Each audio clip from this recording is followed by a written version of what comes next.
what I've noticed after growing my personal brand, and I actually did this for other people, or I'd grow their personal brand for them. But what I've noticed is there's really 3 pillars of content that, applies to every single social media platform. That's how I'm able to grow on all these ones, where I call it the gap framework, and it kind of bridges the gap from a stranger to a follower to a buyer.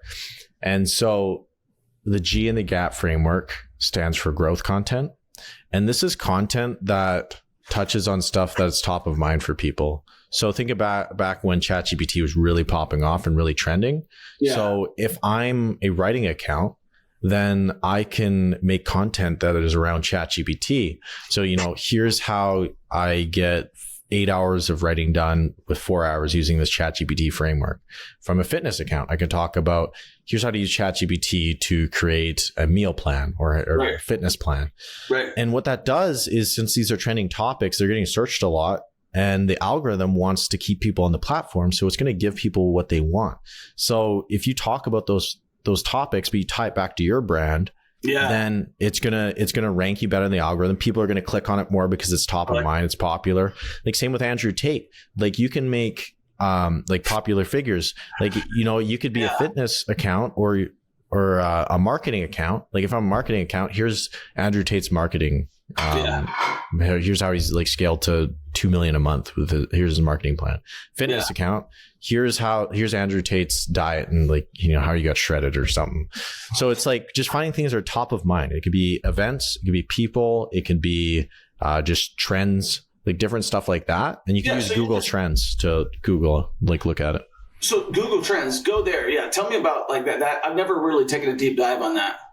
Yeah. So you can go to Google Trends and you can look at, what's trending in a particular country, continent, like what's related to like a certain search term, stuff like that. I just kind of know what's trending just from being on social media so much. So you can kind of get a grasp on that. But if you want to get really granular with it, you can use Google Trends. But I find like that's one of the best ways to grow early on social media, because it's just going to rank you better in the algo. It's just, top of mind for a lot of people. And then if you deliver value in that piece of content, people are like, oh, this is actually really useful.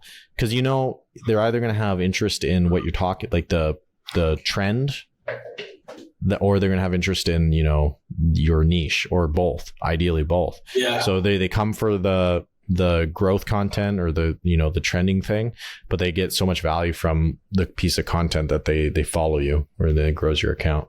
Yeah. So it's tough, man. I'm listening to, I 100% agree with everything you're saying. Mm-hmm. Yeah. So that's the G in the gap framework. The A is authority content. So like, think about why people buy stuff. It's like, they know, like, and trust you to some degree. So the growth content gets people to know of you.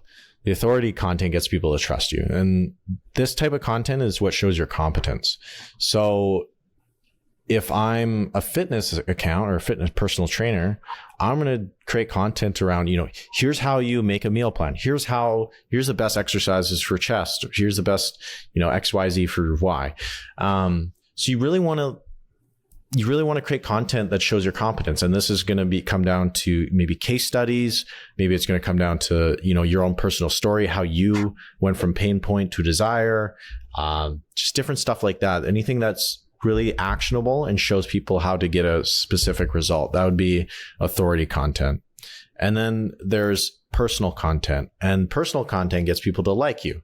So we have know is growth content, and trust is authority content, and then like is personal content. Oh, personal content is, sorry, I'm going to call you to decline that. So personal content is when you share your worldview, your stories, and anything like your personality. Yeah. So that's something that's lacking from a lot of people. Like, imagine there's two businesses, and one business owner, he's got a good offer, it's checks all the boxes or whatever. And then there's another business owner, exact same offer, but you just like them more because they got this personality, they're goofy, whatever. You just see yourself in them. You're going to go with that person every time. Even if that other person has a better offer, if you resonate with somebody, since we're emotional creatures, more times than not, we're going to go with the people we like more. Yeah. And it's just like the 1,000%, human element. 1,000%. Yeah. So like the first thing I do on every social media platform, like one of the first videos or piece of content I make is my personal journey, like my transformation journey is like how I got to where I am today. Yeah. So with YouTube, I made like a whole video on my personal story, like everything from childhood is a bit long, like 30 minutes, but I knew that when tell you're super detailed, man. I could like that sticks out. Like you think like an engineer, right? Is that? Yeah, it's weird. I'm definitely more of a creative, but I like try to break it, just try to systemize it. Like I'll try to create frameworks. Cause like, if you're just like, oh, I don't know how to do it. It's like, how can I replicate this? How can I do this again and again and again? So I think I just do stuff and then I reverse backwards and I'm like, okay, but why did that work?